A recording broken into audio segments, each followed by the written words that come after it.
जय हिंद, जय भारत, जय जोहार, जय छत्तीसगढ़। मैं अमित कुमार और आप सभी का स्वागत है टीजीबी मीडिया में। और आज हम आए हैं बलरामपुर जिले के रामचंद्रपुर में। अभी हम उपस्थित हैं और अभी हमारे बीच हैं जिला प्रवक्ता हैं, साथ ही साथ पीसीसी के अल्पसंख्यक प्रकोष्ठ के प्रदेश महासचिव हैं मोहम्मद बख्श जी, और साथ ही हमारे बीच मोहन सिंह जी हैं, पूर्व ब्लॉक अध्यक्ष हैं रामचंद्रपुर के, और साथ ही हैं ब्लॉक अध्यक्ष हैं रामचंद्रपुर के मोहम्मद यासिन जी। तो आप तीनों का सर्वप्रथम स्वागत है। जी सर। अच्छा प्रवक्ता जी, मेरा पहला सवाल आपसे रहेगा, वर्तमान स्थिति कैसी है? को सरगुजा लोकसभा सीट है, चिंतामणि महाराज को किस तरह से लेते हैं आप? चिंतामणि महाराज हमारे लिए कोई चुनौती नहीं है, क्योंकि उनका बैकग्राउंड आपको पता होगा। पहले हमारे ही साथ थे, वो कांग्रेस में थे, कांग्रेस पार्टी में थे, सामरिक विधायक रहे, सामरिक के विधायक रहे हैं, संसदीय सचिव रहे हैं, और उससे पहले अगर उनकी बात करिएगा तो भाजपा में ही थे।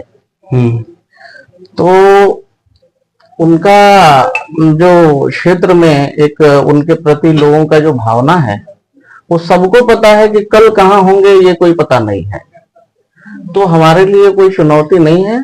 हमारे जो कांग्रेस लोकसभा प्रत्याशी हैं वो बहुत ही कुशल हैं, और उनके कुशलता और उनका एक जो निष्पक्ष छवि है उसके सामने भाजपा के जो प्रत्याशी हैं वो कहीं टिकते नहीं हैं। तो चुनौती की तो कोई बात ही नहीं है। कौन से मुद्दे, कौन से वादे को लेकर आप जनता के बीच पहुंच रहे हैं इस बार? मुद्दे वादे तो बहुत हैं, लेकिन हमारा जो मेन मुद्दा है, जो राहुल जी का न्याय पत्र है, वो गरीबों तक, बेरोजगारों तक, महिलाओं तक, किसानों तक पहुंचाने की बात है जी। और प्रतिमाह जो 8,500 रुपए महीना जी महिलाओं को देने का जो वादा किया है राहुल जी ने, 1 लाख पार्टी ने, सालाना 1 लाख बनता है। ये एक बहुत बड़ी बात है, जिन्होंने महिलाओं के लिए अभी तक किसी पार्टी ने सोचा नहीं था। साथ ही बेरोजगारों के लिए जो उन्होंने अप्रेंटिसशिप देने की बात की है, वो मामला है हमारे सामने। किसानों का जो मामला है, जो जीएसटी इतना लाभ दिया है भाजपा सरकार ने, कि आप देखें हर एक चीज इतनी महंगी हो चुकी है कि आजादी के बाद, और ये 45 वर्ष की बात करें तो सबसे ज्यादा ये देश महंगाई से जूझ रहा है। तो महंगाई, बेरोजगारी और ये जो तमाम मुद्दे हैं, स्वास्थ्य है, शिक्षा है, ये एक बड़ा मुद्दा है। भाजपा अभी तक नारा जरूर दिया है, लेकिन मैं समझता हूं कि धरातल पे गरीब और गरीब होते चले गए हैं, अमीर और अमीर होता चला गया है। और हर मंच से राहुल जी ने कहा है कि इस देश में 22-25 लोगों के पास जो धन है, इस देश के 70% लोगों के पास उतना ही धन है जी। तो भाजपा उद्योगपतियों की पार्टी है, बड़े लोगों की पार्टी है, अडानी अंबानी की पार्टी है। और हमारी जो पार्टी है, हमारा जो सरकार है, ये गरीबों की पार्टी है, गरीबों के बारे में सोचती है। और गरीबों को भी, इस देश में जिन लोगों ने ये सपना दिखाया था कि हमारी सरकार आएगी तो हम 15 लाख देंगे जी, हमारी सरकार आएगी तो 2 करोड़ रोजगार देंगे, हमारी सरकार आएगी तो हम काला धन देंगे, और हमारी सरकार आएगी तो उन्होंने ये भी कहा था हम 35 रुपए पेट्रोल देंगे। सर, ये तमाम जो इनके वादे थे, और हमारे तत्कालीन जो उस समय अमित शाह थे राष्ट्रीय अध्यक्ष, उनसे जब एक टीवी चैनल पे बात किया गया तो उन्होंने क्या कहा, ये तो जुमला था। तो ये जुमलाबाजों की सरकार जो है, ये पूरी तरह से ये देश जान चुकी है कि ये जुमलाबाजों की सरकार है। इनके वादों में, इनके बातों में नहीं आना है, ये श्योर हो चुका है। इसलिए मैं समझता हूं कि आज हमारे लोकसभा, सरगुजा लोकसभा की बात नहीं है, छत्तीसगढ़ की बात नहीं है, बल्कि पूरे देश में ये एक इनकलाब आया है कि अब हमें भाजपा के कुशासन से मुक्ति चाहिए। अच्छा, साथ ही भी जानना चाहेगा, हालात बदलेगा आप लोगों का चल रहा है, वही मोदी की गारंटी, दोनों में क्या फर्क समझ आता है आपको? मोदी की गारंटी तो हम बोल रहे हैं ना सर, मोदी की गारंटी कहाँ है? अगर गारंटी होता तो मैं आपसे पूछ रहा हूँ, माननीय पत्रकार महोदय, 15 लाख मिला? नहीं। 2 करोड़ रोजगार मिला? काला धन आया, काला धन की बात करके इन्होंने जीएसटी लगा दिया, काला धन की बात करके इन्होंने जो है इतना ज्यादा जीएसटी थोप दिया। ये देश महंगाई के चरम सीमाओं पे है। आज गरीबों का हाल आप जाके देखें, आप पत्रकार हैं, जाइए जमीन पे और एक एक लोगों से बात करिए, रोजी रोटी के लिए बेचारे कितना जद्दोजहद कर रहे हैं वो। तो मोदी की गारंटी सिर्फ जबान पे है, गारंटी जमीन पे तो है ही नहीं है। तो ये सिर्फ गारंटी गारंटी गारंटी की अगर बात करें तो ये कोई गारंटी नहीं है। और ये जो हाथ का साथ है, आपको पता होगा कि जितने भी कांग्रेस पार्टी की योजनाएं हैं, उन्हीं योजनाओं को तो ये गिनाते रहे हैं अभी तक। इन्होंने अलग से अगर कुछ किया हो तो बताइए, शिक्षा क्षेत्र में कोई काम किया हो तो बताइए, स्वास्थ्य में इन्होंने कोई काम किया हो तो बताइए, लॉ एंड ऑर्डर की बात करें तो आपको पता ही होगा कि इन्हीं के सांसद जो जेडीएस के साथ इनका भी अलायंस है, प्रज्वल रेवन्ना, उनका क्या स्थिति है, कितने हजार टैक्स सिटी उनकी जो है लीक हुई है। ये सिर्फ बात करते हैं बेटी पढ़ाओ बेटी बचाओ, लेकिन मैं कहता हूं बेटी को पढ़ाना भी है और बेटी को बचाना भी है। बचाना है लेकिन भाजपा के नेताओं से, अगर उनसे नहीं बचाए तो इस देश के बेटियों की इज्जत सुरक्षित नहीं रहेगी। और ये ऑन रिकॉर्ड कह रहा हूं मैं। इसलिए इनके दावे, इनके वादे महज खोखला हैं और ये देश के लोग समझ चुके हैं। इसलिए ये कोई चैलेंज नहीं है। ये 400 पार की जो बात कर रहे थे, आपको पता होगा ना, किसी मंच से ये 400 पार की बात कर रहे हैं, लेकिन होगा गलती से 1% अगर। अच्छा, बीच में कांग्रेस वाले ईवीएम पर भी आरोप लगा रहे थे कि विधानसभा चुनाव में, हाँ वो ईवीएम की बात है, वो तकनीकी और टेक्निकल मामला है। एक बार फिर ईवीएम में हो रहा है। हाँ, फिर ईवीएम में हो रहा है। आपको पता होगा सुप्रीम कोर्ट के जो हाईएस्ट वकील हैं और बड़े बड़े जो टेक्निकल लोग हैं, उनको उन्होंने साबित भी किया है कई जगह। अब उस पे चूंकि इसी से होना है, हम लोगों की और तमाम देशवासियों की कोशिश तो रही थी कि बैलेट पेपर से हो, लेकिन सुप्रीम कोर्ट का जो अंतिम निर्णय आया उसका सम्मान तो हम सभी लोग करते हैं। तो निश्चित ही हम इस बार जीत की ओर बढ़ रहे हैं। राहुल जी ने जैसा कहा है कि 150 से पार नहीं जा पाएंगे, मैं भी वही बात को दोहराता हूं कि हम लोग तो जमीन पे रहते हैं सर, ये उससे ऊपर नहीं जा रहे हैं। इनको बोलने दीजिए जितना बोलना है। और आपको पता है ना कितना वो जुनून बातें करने लगे, क्या बोल रहे हैं, एक्सरे मशीन लाएंगे, मतलब एक मजाक बन के रह गया है। देश के प्रधानमंत्री क्या कर रहे हैं, एक्सरे मशीन लाएंगे और उस एक्सरे मशीन से आपका मंगलसूत्र चेक किया जाएगा, आपके घर में कहाँ है और आपके अलमारी में है, आपके तिजोरी में है, उसको एक्सरे करेंगे। मतलब इतना भी बताइए सेंसलेस नहीं होना चाहिए देश के प्रधानमंत्री को कि एक्सरे की बात तो कर रहे हैं। हम एक्सरे की बात कर रहे हैं, हम गरीबी और अमीरी के बीच जो फासला है, जो उन्होंने कहा कि इस देश के 90% लोग जो जीएसटी देते हैं और जो उनकी भागीदारी है, उन भागीदारी में हमारे 90% इस देश के लोग कहां हैं, हम उसकी बात कर रहे हैं। तो वो उलझुल बातें कर रहे हैं, कभी मंगलसूत्र की बात कर रहे हैं, कभी इस देश के धन को एक विशेष समुदाय में बांट दिया जाएगा, इस तरह की बात हो रही। बताइए, देश के प्रधानमंत्री के लिए एकदम ही अशोभनीय बात है।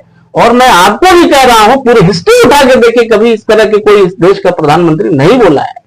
ये हताहत है, ये हताशा है, ये निराशा है। उनको पता है कि हम दोबारा आने वाले नहीं है सर। छत्तीसगढ़ में क्या रहे 11 लोकसभा? छत्तीसगढ़ में सर हम लोग तो कोशिश हमारी है कि 11 के 11 जीते, पर 7-8 सीटों पे हमारी स्थिति बहुत ही मजबूत है और निश्चित रूप से हम 7-8 अगर जिक्र करना चाहेंगे तो जीत मैं लोकसभा, ये आपका सरगुजा भी हम लोग जीत रहे हैं। शशि सिंह का काफी लो चल रहा है, ऐसा सुनने में आया। पब्लिक रिपोर्ट, पब्लिक ग्राउंड नहीं सर, ये तो 1-2 जगह मैंने ग्राउंड रिपोर्ट किया। क्या है ना कि ये भाजपा वाली बात न करें आप, भाजपा वाला नहीं करे, ग्राउंड रिपोर्ट मैं वही कह रहा हूँ कि ये आपको बता रहा हूँ कि कोई भी नेशनल चैनल को आप उठा के देख लें, अगर आपको कभी तकलीफ हो ना कि इस देश में महंगाई है, अब कभी आपको लगे कि इस देश में बेरोजगारी है, कभी आपको लगे कि इस देश में लॉ एंड ऑर्डर ठीक नहीं है, कभी आपको लगे कि अमीर और अमीर होता जा रहा है, गरीब और गरीब होता जा रहा है, कभी ऐसा मन में आए तो माननीय पत्रकार महोदय इस देश के नेशनल चैनल को देख लीजिए, आपको लगेगा कि हम लोग तो भाई एकदम स्वर्ग में हैं। फोन पे पर तो उनको देखने के बाद ऐसा लगता है, लेकिन जमीनी हालात क्या है वो आप रूबरू हो रहे हैं। मैं आपको फिर से कह रहा हूं कि हमारे लोकसभा प्रत्याशी शशि सिंह एकदम निष्पक्ष छवि, साफ सुथरा छवि, किसी तरह का कोई करप्शन नहीं, किसी तरह का कोई इस तरह के मामला नहीं है। और मैं चाहता हूं कि इसी तरह के लोग सियासत में आए, काफी एजुकेटेड पर्सन है और ऐसे ही लोग इस देश के बारे में, क्षेत्र के बारे में बेहतर सोच सकते हैं। जो खराटा मार रहा है बताइए प्रधानमंत्री के कार्यक्रम में, हमारे छत्तीसगढ़ के मुख्यमंत्री उन्हें धक्का देके बोल रहे हैं प्रधानमंत्री कार्यक्रम में उठिए सुनिए। बताइए जो अभी सो गए हैं वो भविष्य में हमारे लिए क्या करेंगे? इनको बेहतर है कि एक और जो है नींद की गोली देके बोले आप सोते रहे सर। हमारे लिए और इस लोकसभा क्षेत्र के लिए शशि सिंह बेहतर है, काबिल है, युवा है, महिला है, इससे बेहतर कुछ नहीं हो सकता है। तो ये तो रहा चुनावी मुद्दे में। कुछ व्यक्तिगत आप सवाल रहेगा, राजनीति में कैसा है आप, अगर शॉर्ट एंड स्वीट शब्दों में, और कांग्रेस को ही क्यों ज्वाइन किया आपने? कांग्रेस की रीति नीति और इनका जो विचारधारा है उससे प्रभावित होकर ही हम लोग आए हैं। कांग्रेस का मुख्य मोटो क्या है, क्या कहना चाहेंगे? कांग्रेस है क्या एक्चुअल में, कोई पूछे तो? कांग्रेस, क्योंकि देखिए इस देश में गंगा जमनी तहजीब जो है हमारा आपसी जो सौहार्द है, ये देश है और इस देश में अनेकता में एकता है और उस अनेकता में एकता को बनाए रखने के बाद ही हम महान हो सकते हैं जी। जैसे एक हीरा आपके गर्दन में, आपके गले में लटका दें तो वो महज एक हीरा कहलाएगा सर। और छोटी छोटी मोतियों की जिसकी कोई कीमत नहीं होती है उसे भी 50 ठे अगर जोड़ लेना सर वो हार कहा जाएगा, वो गले का हार बनता है, वो गले की खूबसूरती है। हम इस देश के लोग सभी लोगों से जुड़ के, सभी समुदाय से जुड़ के, सभी कम्युनिटी, सभी धर्म के लोगों से जुड़ के ये महान बनता है। तो ये मोटो जो है कांग्रेस पार्टी का, ये बहुत ही अहम है और इसी को बचाने की जरूरत है। अगर ये नहीं बचेगा तो हम आप नहीं बच पाएंगे। ये बहुत जरूरी चीज है जी। चलो बात करके अच्छा लगा। साथ ही मोहन जी भी हैं, हम इनसे भी चर्चा करना चाहेंगे। मोहन जी, कैसा माहौल है अभी आपके क्षेत्र में, आपके ग्राम में? देखिए, माहौल का जहां तक बात है तो कांग्रेस के पक्ष में यहाँ काफी बेहतर माहौल है। दूसरा चीज ये कहना चाहूंगा कि यह जो चुनाव है वास्तव में देखेंगे तो एक देश का दशा और दिशा तय करने वाली है। आप यदि राष्ट्रीय परिप्रेक्ष्य में उसको देखते हैं तो ये इस तरह का चुनाव है। आज आप सब बहुत काफी बेहतर रूप से जानते होंगे कि देश में जो चल रहा है, अभी हमारे मोहम्मद भाई ने कहा कि आज पूरे देश में, आप तो यहाँ आ गए हो, गांव में आकर के हमसे चर्चा ले रहे हो, लेकिन आज जितने भी जो नेशनल टीवी हैं, चैनल हैं, जो समाचार के एंकर हैं, गोदी मीडिया का तो एक देश में वही चल गया। जी। सारे के सारे लोग गोदी मीडिया कहते हैं, लेकिन वास्तव में अगर देखा जाए तो जिन मुद्दों को लेकर के कांग्रेस इस बार चुनाव में आई है, फोन पे पर 50 रुपए मिले, युवा, महिला, किसान और गरीब। आज इस देश में 70% लोग गांव में निवास करते हैं और कांग्रेस का जो सोच है कि 70% आबादी जो गांव में रहने वाली है उनके लिए हम योजना बनाए, और वास्तव में अगर देखेंगे तो वही योजना है आज कांग्रेस की। और आज आप देखते होंगे कि प्रधानमंत्री जैसे जो इस देश के लिए एक प्रतिष्ठा का पद है, लेकिन प्रधानमंत्री आप कहीं देखे होंगे कि कोई अगर मछली खा रहे हैं तो मछली की बात करने लगते हैं। सोनिया गांधी ने किस परिप्रेक्ष्य में ये मंगलसूत्र की बात कही थी आप सबको जानते हैं, लेकिन आज उसको इतना मुद्दा बना दिया गया है। आप राहुल गांधी जी को देखते हैं कि महाराष्ट्र में जाकर के उन्होंने बोला था कि आपके पास शक्ति है, आम लोगों के पास जो शक्ति है उसका आपको सदुपयोग करना है, उस शक्ति का उन्होंने जोड़ दिया कि तो नारी शक्ति के संबंध में बोल रहे हैं। सही। तो मतलब ये इनका जो बोलने का जो तौर तरीका है, जो बात करने का जो ढंग है, इन्हीं एक शब्दों को लेकर के और पूरे देश में हल्ला कर रहे हैं।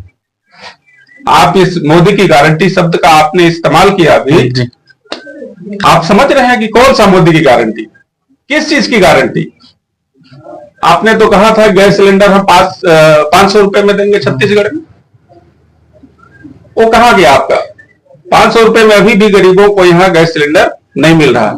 आपने कहा था कि हमारी सरकार बनते ही हम 18 लाख लोगों को प्रधानमंत्री आवास देंगे।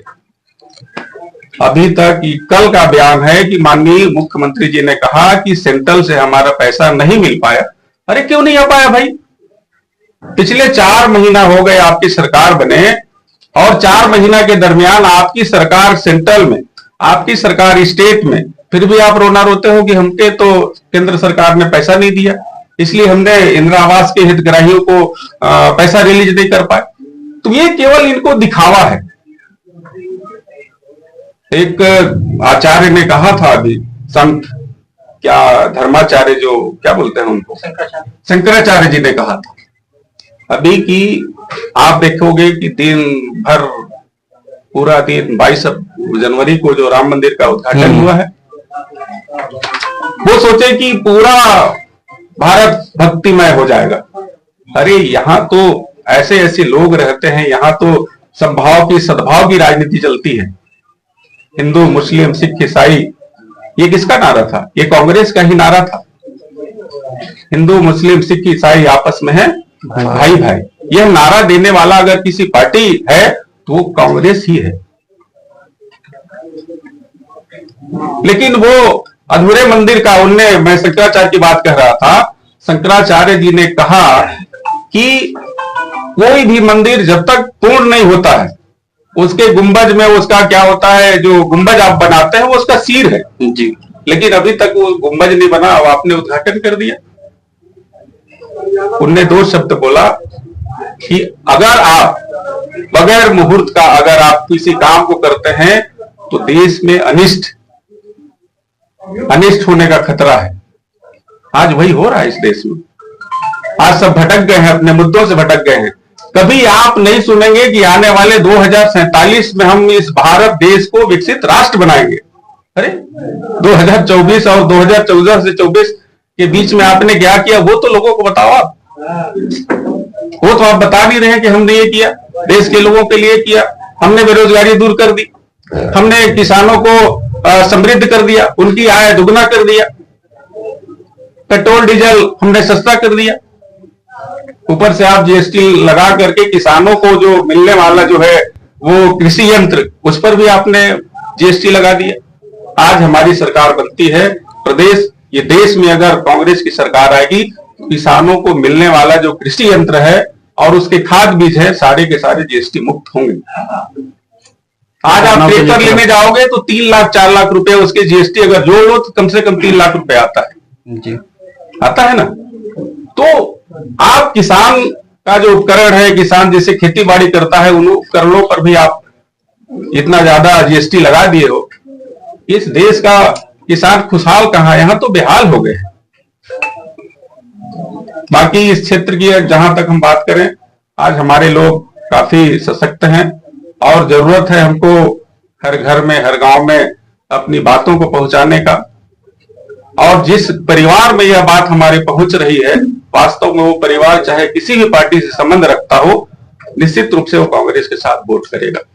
ठीक है मोहम्मद जी, आपसे अंतिम सवाल ये रहेगा, और अगर आपके मन में कुछ बात छूट रहा हुआ तो हमारे मीडिया के माध्यम से जनता को क्या संदेश देना चाहिए? अंतिम बात ये कहूंगा सर कि आज हम आप एक जगह है, इकट्ठा है, इतने लोग हैं, ये जो आपको भीड़ दिख रही है आगे पीछे, ये संविधान की वजह से है, ये लोकतंत्र की वजह से है। ये चुनाव इस बार कोई हारे कोई जीते इसका चुनाव नहीं है, ये चुनाव लोकतंत्र को बचाने का है।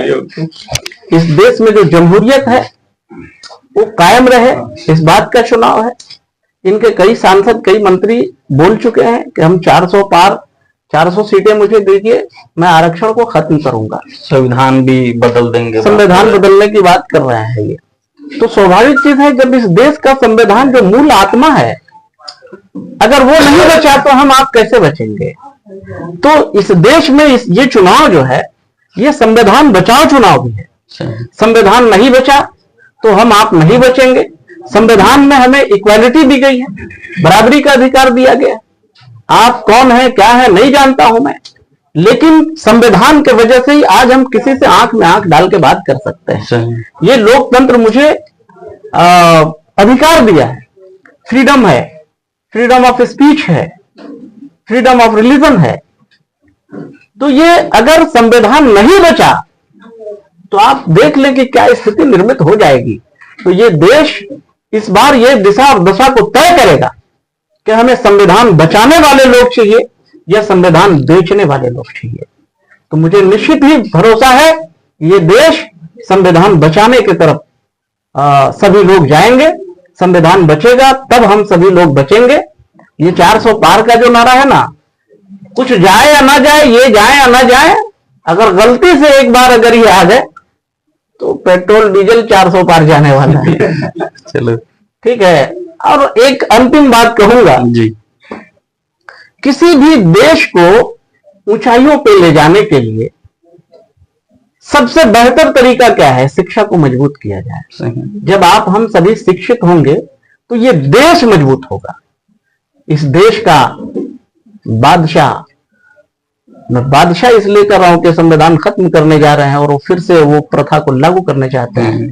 तो इस देश का बादशाह हीरा पे 3% लगाया है जीएसटी, और कापी पेन किताब और कलम पे 14% जीएसटी लगाया। अब आप समझिए कि जो इस देश को मजबूत बनाने के लिए अहम चीज शिक्षा है, तालीम है।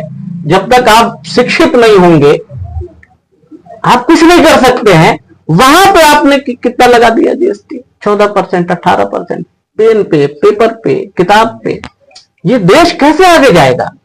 ये इसी दिशा और दशा को तय करने के लिए इस बार हम सभी लोग वोटिंग करेंगे। और निश्चित रूप से इनका जो एक मंशा है संविधान खत्म करने के लिए, संविधान से छेड़छाड़ करने के लिए, इस देश के लोग ये इनके मकसद को कामयाब नहीं होने देंगे। ये पूरी जिम्मेवारी से मैं आपको कह रहा हूं। ठीक है, धन्यवाद। बात करके बहुत अच्छा लगा। तीनों का बहुत बहुत धन्यवाद। तो साथियों, आज हम उपस्थित थे रामचंद्रपुर में और तीनों साथियों से काफी अच्छा चर्चा भी हुआ। उम्मीद है कि इंटरव्यू आप सभी काफी पसंद आए और ऐसे ही न्यूज और ऐसे ही खबर के लिए बने रहें टीजीबी मीडिया के साथ। मैं अमित कुमार, धन्यवाद।